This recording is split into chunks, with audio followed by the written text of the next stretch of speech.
복음입니다. 주님 영광 받으소서. 그때 예수님께서 제자들에게 말씀하셨다. 나는 참 포도나무요 나의 아버지는 농부이시다. 나에게 붙어 있으면서 열매를 맺지 않는 가지는 아버지께서 다 쳐내시고 열매를 맺는 가지는 모두 깨끗이 손질하시어 더 많은 열매를 맺게 하신다. 너희는 내가 너희에게 한 말로 이미 깨끗하게 되었다. 내 안에 머물러라.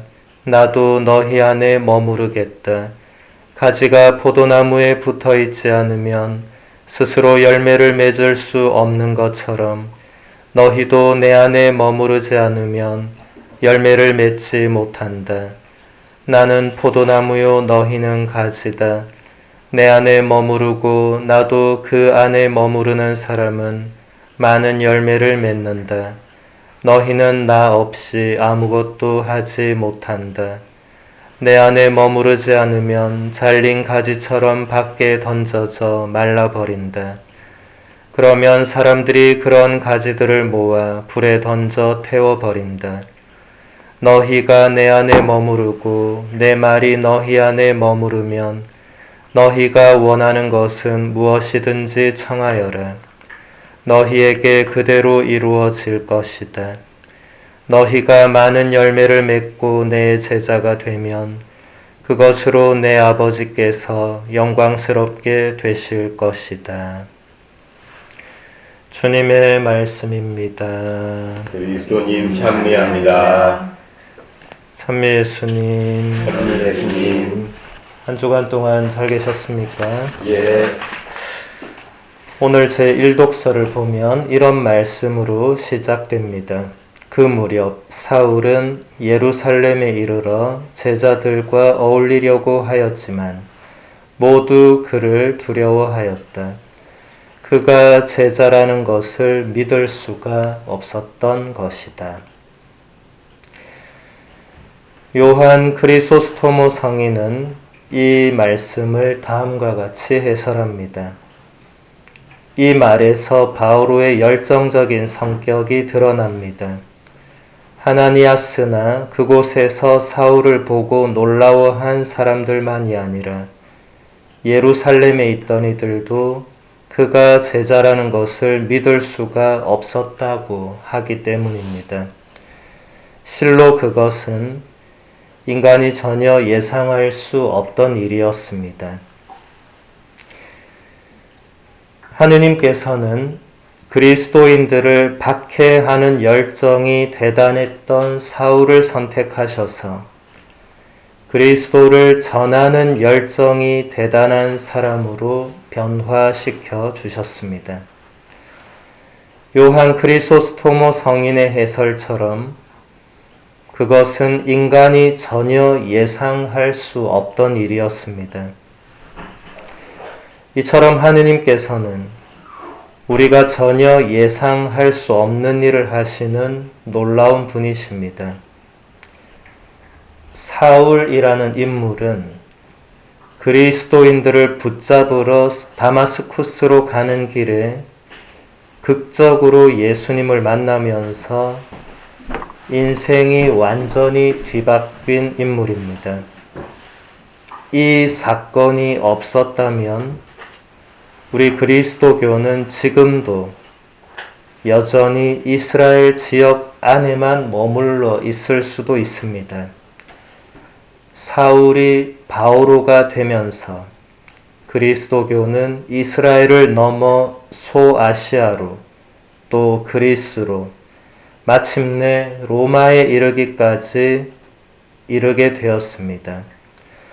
3번에 걸친 바오로의 선교 여행은 후대에 엄청난 영향을 주었습니다. 하느님께서는 바오로라는 한 사람을 선택하셔서 이처럼 놀라운 일을 하셨습니다.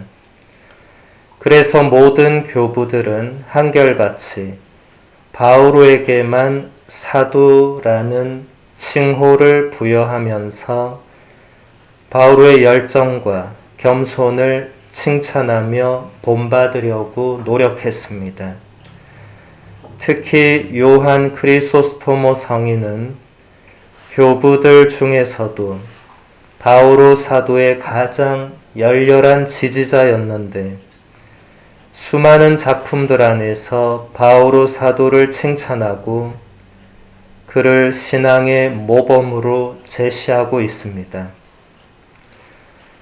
한 가지만 보면 요한 크리소스토모 성인은 자신의 작품 참회에 관한 설교에서 이렇게 말하고 있습니다. 누가 참으로 겸손한지 알고 싶습니까? 참으로 겸손한 바오로를 보십시오.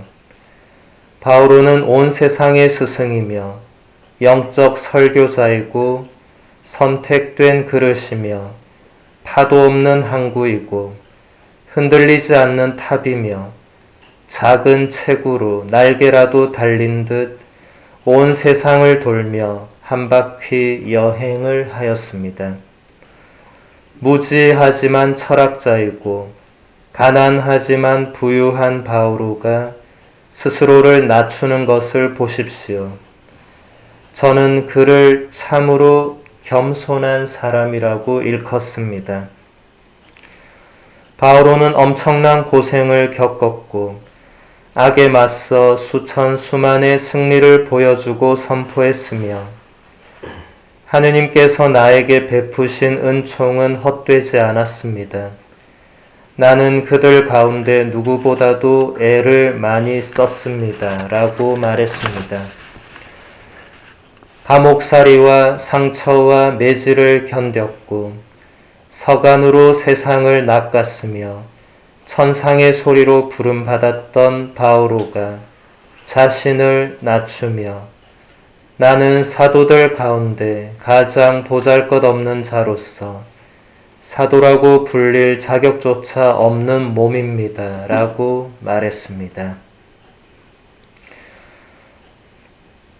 저는 요한 크리소스토모 성인의 이 설교에서 바오로 사도가 서간으로 세상을 낚았다는 표현이 마음속 깊이 와닿았습니다. 바오로 사도가 우리에게 남겨준 서간들은 신약 성경 안에 수록될 만큼 중요한 문헌인데 그 서간들로 세상을 낚았다는 것은 바오로의 서간들을 통해서 수많은 사람들이 예수님께로 와서 예수님의 제자가 되었다는 의미입니다. 이러한 사도 바오로를 본받아 교부들도 수많은 편지들을 우리에게 남겨주었고 그 편지들은 성경에 수록되지는 않았지만 거룩한 전승으로 남아있으며 그 또한 세상을 낚을 만큼 중요한 역할을 하고 있습니다. 요한 크리소스토모 성인은 또 이렇게 말하고 있습니다. 바오로의 겸손이 얼마나 큰지 아시겠습니까? 바오로가 겸손하게 스스로를 가장 보잘것없는 자라고 부르는 것을 보았습니까? 그는 나는 사도들 가운데 가장 보잘것없는 자로서 사도라고 불릴 자격조차 없는 몸이라고 말합니다. 이것이 겸손입니다. 모든 면에서 자신을 낮추고 자신이 가장 보잘것없다고 여기는 것입니다. 이 말을 누가 했는지 그것만 생각해 보십시오. 육신을 옷으로 입었을 뿐인 천상의 시민이며 교회의 기둥, 지상의 천사, 천상의 사람인 바오로입니다. 그래서 제가 기꺼이 이분에 대해서 거듭 말하는 것입니다. 그에게서 덕의 아름다움을 보기 때문입니다. 덕은 인간을 천사로 만듭니다. 하늘로 날아갈 수 있는 날개를 영혼에 달아줍니다. 바오로는 우리에게 이 덕을 가르칩니다. 그러므로 바오로의 덕을 열심히 본받읍시다. 바오로의 이러한 겸손은 교부들에게 지대한 영향을 미쳤습니다. 요한 크리소스토모 성인뿐만 아니라 모든 교부들은 바오로 사도의 겸손을 찬양하면서 닮으려고 노력했습니다.